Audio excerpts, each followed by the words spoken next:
Hi everyone, my name is Dr. K, and in this presentation we will talk about the three important elements of Chapter 1, Assumptions, Delimitations, and Limitations. By the end of this presentation, you will have a solid understanding of several key concepts that are critical to your capstone research. First, we will define assumptions, delimitations, and limitations, and explore the roles they play in shaping your study. Next, we will cover practical tips for writing each section. And finally, we will explore examples that illustrate how these concepts come to life in an actual research project. Over the next couple of slides, we will learn more about assumptions and how to write this section of your Chapter 1. Assumptions refer to the beliefs or premises that you take as true in order to conduct your study, even though they may not be verified. Think of assumptions as the foundation that your research is built on. They include basic premises that need to be true for your study to function. In many cases, assumptions may feel like stating the obvious. However, it is important that we explicitly state them because that ensures transparency and helps readers understand the conditions under which your research is conducted. When writing assumptions, there are a few key principles to follow to ensure they are clear and meaningful. First, identify necessities. Ask yourself what must be assumed as true for my research to be possible. These are the foundational beliefs that allow your study to function, such as assuming participants will respond honestly or that your chosen data collection tools are valid. Next, ensure relevance. Your assumptions should align closely with your research questions and design. Each assumption you include should directly support the goals of your study and help readers understand the framework you are using. It is also important to verify feasibility. Make sure your assumptions are reasonable and plausible. Finally, limit your scope. Avoid overly broad or unnecessary assumptions that do not add value to your study. On this slide, we can see two examples of assumptions that should be avoided. The first one assumes that all undergraduate students have shared experiences. The second example assumes that the sample from the study is representative of the entire population. Both examples are too generic, overly broad, and unrealistic. They're also not specific to any particular study and can be applied to many different projects. These types of assumptions weaken your research because they are too generic and disconnected from your study's specific context. Here are some examples of strong, well-written assumptions. The first one assumes that participants will respond honestly and accurately based on their own experiences. This is a common and reasonable assumption in qualitative and survey-based research. The second example assumes that insights from student athletes at one institution may be transferable to similar populations at other mid-sized public universities. This assumption is realistic, context-specific, and directly related to the research focus. Now, let's talk about the limitations, which refer to the boundaries of your study. Delimitations are boundaries that you, as the researcher, intentionally set for your study. These are completely under your control and define what is included and excluded from your study.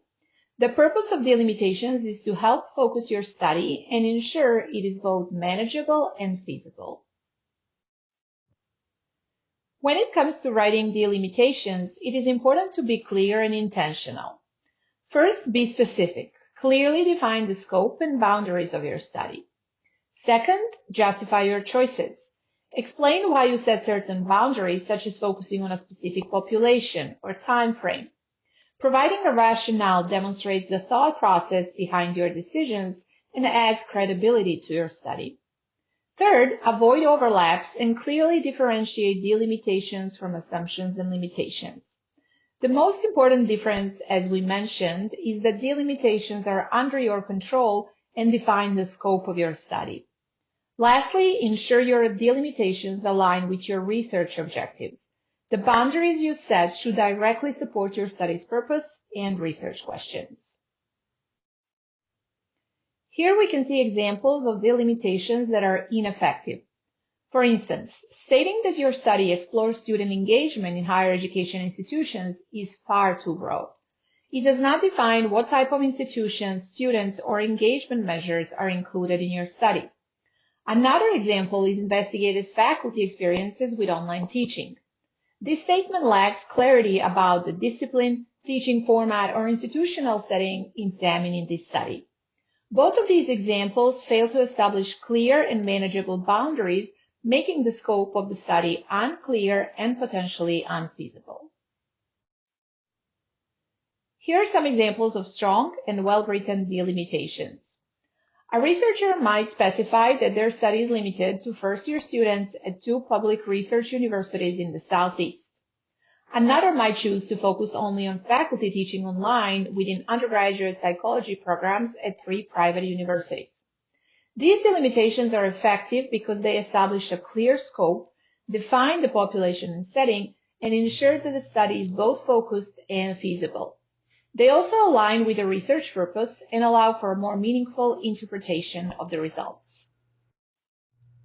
Lastly, let's talk about limitations and discuss what this section should include.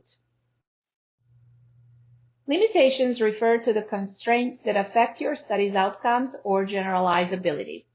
These are factors that are beyond your control but still have an impact on your research.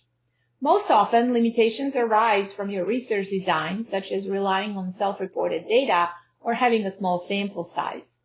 While you cannot eliminate these constraints, it is important to clearly acknowledge them, as that demonstrates transparency. It shows that you understand the limitations of your research and helps set realistic expectations for the findings.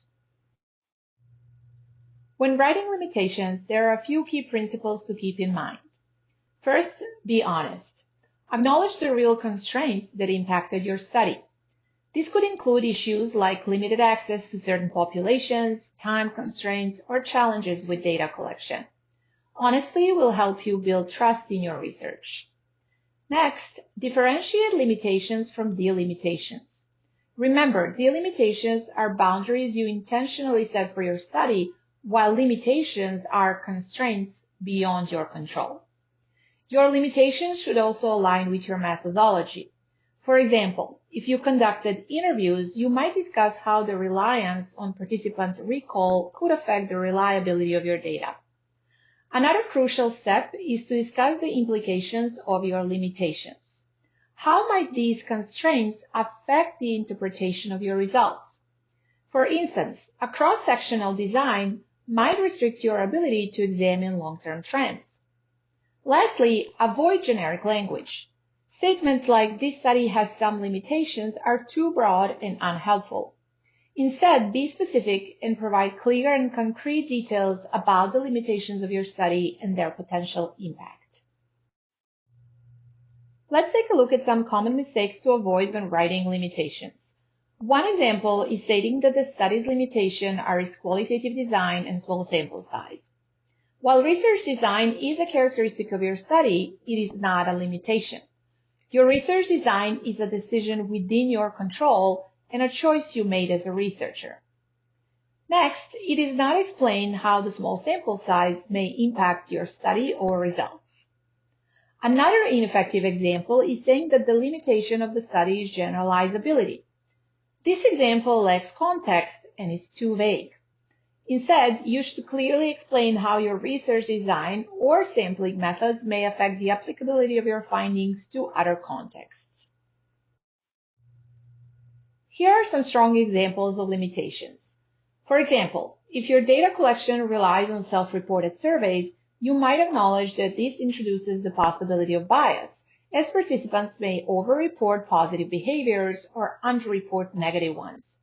This type of limitation is specific and shows transparency. Another example could be that the study is limited to a single institution, which may affect the transferability of findings to other contexts. These examples are clear, relevant to the methodology, and help readers interpret the results in a realistic and informed way. To conclude, let's go over some practical tips for effectively writing assumptions, delimitations, and limitations. The most important thing to remember is that delimitations are your decisions, while limitations are outside of your control. Next, remember to use specific language that connects back to your study. Avoid vague and overly broad statements that leave room for interpretation. Be clear and precise to ensure your readers understand exactly what you mean. Next, align each section with your research objectives. Each assumption, delimitation, or limitation should support the overall purpose of your study. Make sure these elements are connected to your research questions and design. Next, be transparent. Do not try to discount or oversell your study. Instead, be honest about its boundaries and constraints. Transparency enhances the credibility of your research and sets realistic expectations for your findings. Finally, review examples. Look at published dissertations and research studies in your field to see how other researchers approach these sections. Thank you for watching this video. I hope this information will help you define your study more clearly and intentionally.